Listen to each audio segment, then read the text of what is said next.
সবাইকে স্বাগত জানাচ্ছি সিএমজি বাংলার সাপ্তাহিক আয়োজন সবুজ পৃথিবী অনুষ্ঠানে। কৃষিভিত্তিক এই আয়োজনের পুরো সময়ে আছি আমি আফরিন মিম। কৃষিকে ভিত্তি করে এগিয়েছে সভ্যতা, সময়ের আবর্তন আর জনমানুষের চাহিদার বিপরীতে কৃষি উৎপাদনে ক্রমে এসেছে বৈচিত্র্য। তাই তো বৈশ্বিক উষ্ণতার চোখ রাঙানি উপেক্ষা করার সাহস সঞ্চয় করেছে মানুষ। ফিরছে সবুজ বিশ্বের দরজায়। কৃষি উৎপাদন আর পরিবেশ বান্ধব নানা ঘটনার ৭১৭ নিয়ে আমাদের আয়োজন সবুজ পৃথিবী।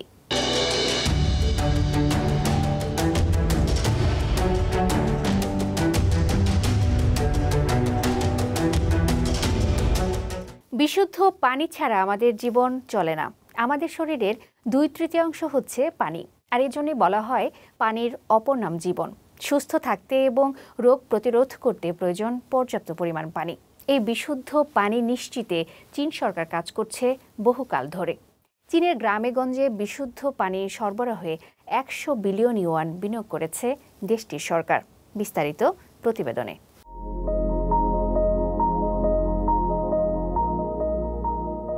গ্রামাঞ্চলে নিরাপদ বিশুদ্ধ পানি সরবরাহ নিশ্চিত করার পাশাপাশি ২০২৪ সালের মধ্যে ৯২% পরিবার ও ব্যবসা প্রতিষ্ঠানে পাইপের মাধ্যমে পানি সরবরাহের পরিধি বৃদ্ধির লক্ষ্যে ১০০ বিলিয়ন ইউয়ান বিনিয়োগের পরিকল্পনা করেছে চীন সরকার। সম্প্রতি দেশটির পানি সম্পদ মন্ত্রণালয় এসব তথ্য জানিয়েছে। পানি সম্পদ মন্ত্রণালয়ের গ্রামীণ পানি সম্পদ ও জলবিদ্যুৎ বিভাগের উপপরিচালক সু তেচি বলেন, চলতি বছর গ্রামাঞ্চলে পানি সরবরাহ প্রকল্প নির্মাণে ১০০ বিলিয়ন ইউয়ান বিনিয়োগ করা হবে। ২০২৪ সালের শেষ নাগাদ দেশের গ্রামাঞ্চলে পাইপের মাধ্যমে পানি সরবরাহের হার ৯২% উন্নীত করা হবে। ২০২০ সালে চীনের গ্রামীণ এলাকায় পাইপের মাধ্যমে পানি সরবরাহের হার ৮৩% ছিল, যা ২০২৩ সালে ৯০% উন্নীত হয়। পানি সম্পদ মন্ত্রণালয় এবং অর্থ মন্ত্রণালয় চলতি বছর গ্রামাঞ্চলে পানি সরবরাহ ব্যবস্থা মেরামত ও রক্ষণাবেক্ষণের জন্য আরও ৪ বিলিয়ন ইউয়ান বরাদ্দ দেওয়ার ঘোষণা দিয়েছে। আফরিন মিম, সিএমজি বাংলা।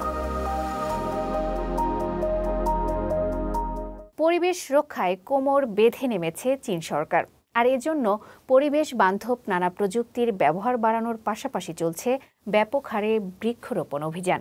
এবার এক সুতোয় গাঁথা পড়ল ২ উদ্যোগ, মানে প্রযুক্তি ব্যবহার করে শুরু হয়েছে বৃক্ষরোপণ। অনেক উঁচু নিচু ও দুর্গম পার্বত্য এলাকায় গাছ লাগানোর ক্ষেত্রে চীনে এখন কাজে লাগানো হচ্ছে ড্রোন।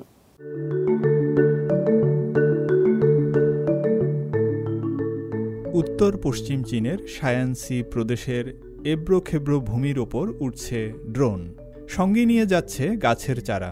গন্তব্য ইউলিন শহরের জিয়াসিয়ান কাউন্টি।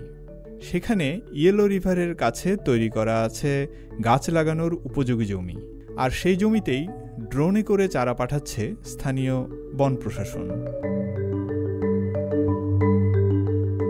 নতুন বনভূমি তৈরির জন্য জিয়াসিয়ানের যে স্থানটি নির্ধারণ করা আছে, সেখানে যেতে হলে পাড়ি দিতে হয় পাথুরে খাড়া পাহাড় ও টিলা। হাতে করে ২-১টির বেশি চারা নিয়ে যাওয়া যায় না। আর যেখানে মানুষের পায়ে হেঁটে যেতে লাগছে আধা ঘন্টারও বেশি, সেখানে মিনিট খানেকের মধ্যেই ড্রোনে চড়ে কর্মীদের হাতে চলে আসছে অনেকগুলো চারা গাছ। বনায়নে এই ড্রোন প্রযুক্তির কারণে চারার ক্ষতি কম হবে, বনটিও বেঁচে যাবে। কারণ এর আগে এ ধরনের স্থানে বনায়নের টিকে থাকার হার ছিল ৫০-৬০%। এখন ড্রোনের কারণে চারাগুলো নষ্ট হবে না। ইউলিন জুড়ে মোট ৮টি কাউন্টি এখন এই কৌশলে বৃক্ষরোপণ করছে। এখানকার পাথুরে খাড়া এলাকায় ৭১টি ড্রোন এ পর্যন্ত ১৭,৪০,০০০ চারা বহন করেছে।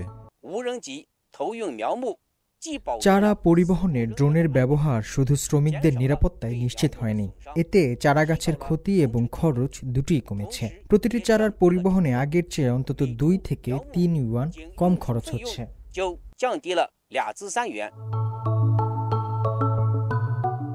বৃক্ষরোপণে চীনের যে উচ্চ লক্ষ্যমাত্রা রয়েছে তা পূরণ করতে ড্রোনগুলো এখন পার্বত্য অঞ্চলে আবির্ভূত হয়েছে গেম চেঞ্জার হিসেবে, যাতে লাভবান হচ্ছে চীনের পরিবেশ ও অর্থনীতি।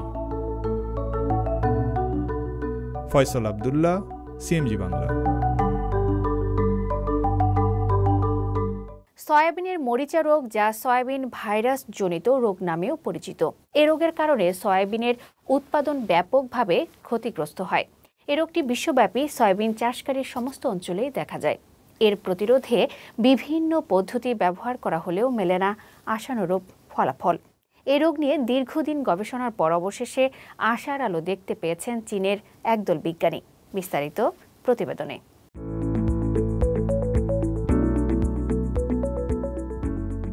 ফ্যাকোপসোরা প্যাকাইরিজি নামক এক প্রকার ছত্রাকের কারণে সয়াবিনের মরিচা রোগ হয়ে থাকে, যা সয়াবিন চাষের প্রধান বাধা। এটি পাতা, ডালপালা, বীজ এবং ডালে আক্রমণ করে ফসলের উৎপাদন উল্লেখযোগ্যভাবে কমিয়ে দেয়। এই সমস্যার সমাধানে মধ্য চীনের হুবেই প্রদেশের গবেষকদের একটি দল জিন ক্লোনিং প্রযুক্তি ব্যবহার করে সয়াবিনের মরিচা রোগের প্রতিরোধে সাফল্য অর্জন করেছে। সম্প্রতি চাইনিজ একাডেমি অব এগ্রিকালচারাল সায়েন্সেসের অয়েল ক্রপস রিসার্চ ইনস্টিটিউটের সয়াবিন জেনেটিক ব্রিডিং ইনোভেশন দল এমন সফলতা পেয়েছে। সয়াবিন জার্মপ্লাজম রিসোর্সেস কক্ষে গবেষকরা জেনেটিক্যালি পরিবর্তিত সয়াবিনের মরিচা সংক্রমণের প্রতিরোধ ক্ষমতা নিয়ে গবেষণা করেন। এরপর তারা সয়াবিনের মরিচা রোগ প্রতিরোধে জিন ক্লোনিং করে দেখতে পেয়েছেন জিনগতভাবে পরিবর্তিত উদ্ভিদগুলো সাধারণ সয়াবিনের তুলনায় উল্লেখযোগ্যভাবে প্রতিরোধ ক্ষমতা প্রদর্শন করছে। এই গবেষণা দলের একজন জানান, সয়াবিনের গাছে মরিচা প্রতিরোধী জার্মপ্লাজম দেওয়ার পরে গাছের পাতাগুলো তুলনামূলকভাবে পরিষ্কার দেখা গেছে এবং কোনো মরিচা ছত্রাকের দাগ দেখা যায়নি।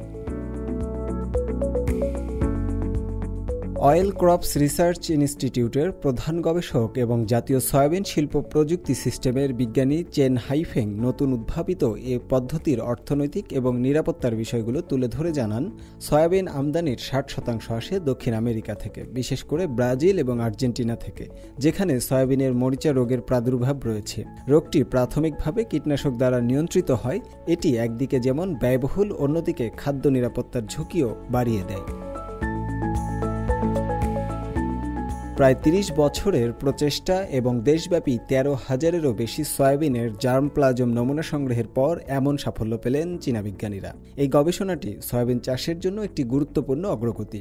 জিন ক্লোনিং প্রযুক্তি ব্যবহার করে মরিচা রোগ প্রতিরোধী সয়াবিন জাত তৈরি করা হলে কৃষকদের উৎপাদন বৃদ্ধির পাশাপাশি সয়াবিন চাষকে আরও টেকসই এবং লাভজনক করে তোলা সম্ভব। শুভ আনোয়ার, সিএমজি বাংলা।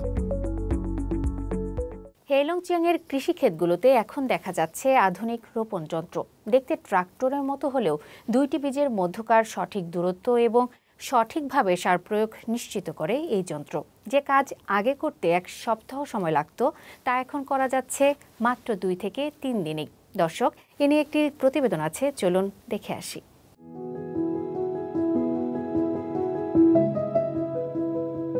চীনের বৃহত্তম শস্য উৎপাদনকারী প্রদেশ হেইলংজিয়াং। কৃষিবান্ধব পরিবেশ, অনুকূল আবহাওয়া এবং উন্নত কৃষি যন্ত্রপাতির ব্যবস্থা থাকার কারণে এই অঞ্চলে আরও বাড়ছে কৃষি উৎপাদন। চলতি মৌসুমে বসন্তকালীন কৃষিতে 1,45,00,000 হেক্টরেরও বেশি জমিতে ফসল রোপণের লক্ষ্যমাত্রা নির্ধারণ করেছে প্রাদেশিক সরকার। পল্লী ও কৃষি মন্ত্রণালয়ের সর্বশেষ তথ্য অনুসারে চীন ইতিমধ্যে 3,80,00,000 হেক্টরেরও বেশি জমিতে শস্য রোপণ করেছে, যা দেশটির পরিকল্পিত শস্য চাষ এলাকার 60%-এরও বেশি। এবছর স্থানীয় সমবায় তাদের কৃষি খামারে নতুন আধুনিক রোপণ যন্ত্র ব্যবহার করেছে, যা বীজের মধ্যকার দূরত্ব ঠিক রাখবে এবং সঠিক পরিমাণে সার প্রয়োগও নিশ্চিত করবে। হেইলংজিয়াংয়ের হুলিন সিটির টংছেং টাউনে দেখা গেছে কিছু আধুনিক প্রযুক্তি সম্পন্ন রোপণ যন্ত্র, যেগুলোর মাধ্যমে স্থানীয় কৃষকরা 533 হেক্টর জমিতে ভুট্টার বীজ বপন করেছেন। এই প্লান্টারগুলো চমৎকার, ব্যতিক্রমী ও নির্ভুলভাবে বীজ রোপণ করে। আরও গুরুত্বপূর্ণ বিষয় হচ্ছে এটি আমাদের সময় এবং শ্রম বাঁচায়। সার ও বীজ বপনের সম্মিলিত কার্যকারিতার ফলে পুরো প্রক্রিয়াটি খুব দ্রুত সম্পন্ন হয়। এই বছর আমরা 4টি রোপণ যন্ত্র ব্যবহার করছি। যে কাজ করতে আগে 1 সপ্তাহ সময় লাগত, এখন সেখানে লাগছে 2-3 দিন।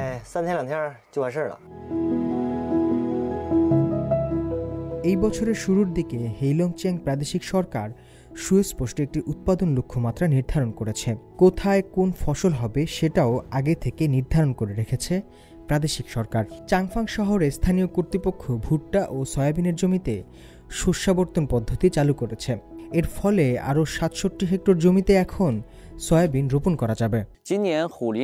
এই বছর হুলিন সিটি প্রায় ৬৭,০০০ হেক্টর জমিতে ভুট্টা রোপণের পরিকল্পনা নিয়েছে, যা গত বছরের তুলনায় 10% বেশি। রোপণের গতি বাড়াতে শহর জুড়ে প্রায় ২,০০০ নতুন বীজ রোপণ মেশিন স্থাপন করা হয়েছে, যা ভুট্টা রোপণের গতি দারুণভাবে বাড়িয়েছে।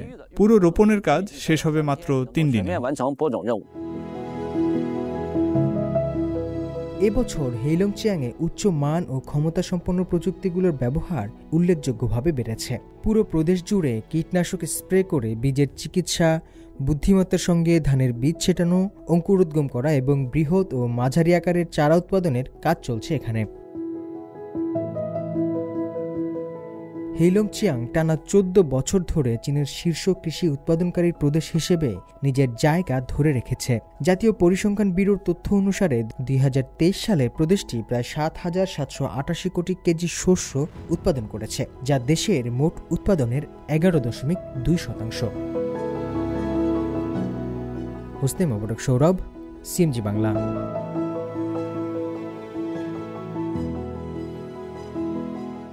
চীনের একটি জনপ্রিয় সবজি বাঁধাকপি বা পাতাকপি। সারা বিশ্বের অর্ধেক বাঁধাকপি উৎপাদিত হয় চীনে। তবে এতদিন চীনে বাঁধাকপি ক্ষেত থেকে তোলার সময় কায়িক শ্রম ব্যবহার করা হতো, কিন্তু এখন হারভেস্টার মেশিনে তোলা হচ্ছে এই বাঁধাকপি। বাঁধাকপি সংগ্রহে চীনের আধুনিক কৃষি প্রযুক্তির ব্যবহার নিয়ে থাকছে বিস্তারিত।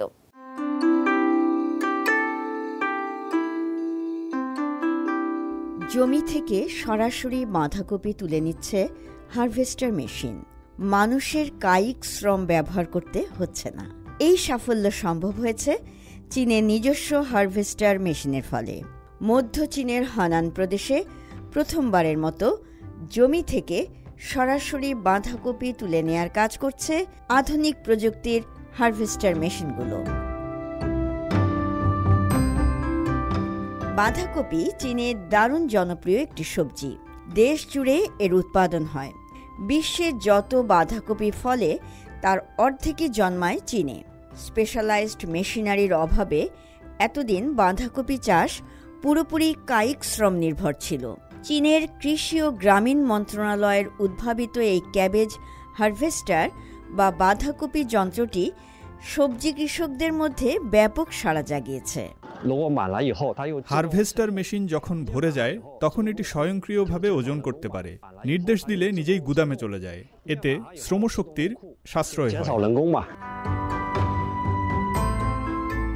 এই হারভেস্টার মেশিন বাঁধাকপি তোলা, ওজন করা এবং পরিবহন করতে সক্ষম।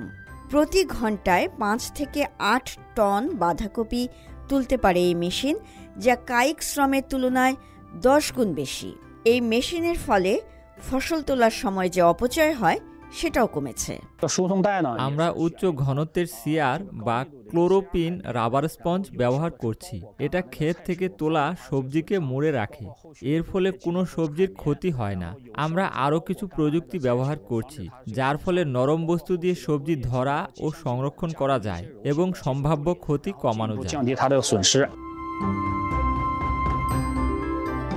নতুন ক্যাবেজ হারভেস্টার মেশিনের পুরো কপিরাইট চীনের। কাছাকাছি ধরনের বিদেশি মেশিনের ৬ ভাগের ১ ভাগ দামে এই মেশিন পাওয়া যায়। এখন পর্যন্ত চীনের বেশ কয়েকটি প্রদেশে এই ক্যাবেজ হারভেস্টার পাওয়া যাচ্ছে। শান্তা মারিয়া, সিএমজি বাংলা।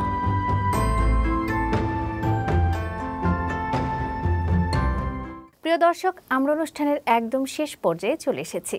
অনুষ্ঠানটি টেলিভিশনের পাশাপাশি সামাজিক যোগাযোগ মাধ্যমে দেখতে www.facebook.com/cmg বাংলা এবং ইউটিউব চ্যানেল সিএমজি বাংলাতে ক্লিক করুন। আগামী সপ্তাহে আবার দেখা হবে একই দিন একই সময়। সবাই ভালো থাকুন, নিরাপদে থাকুন আর থাকুন সবুজের সঙ্গে।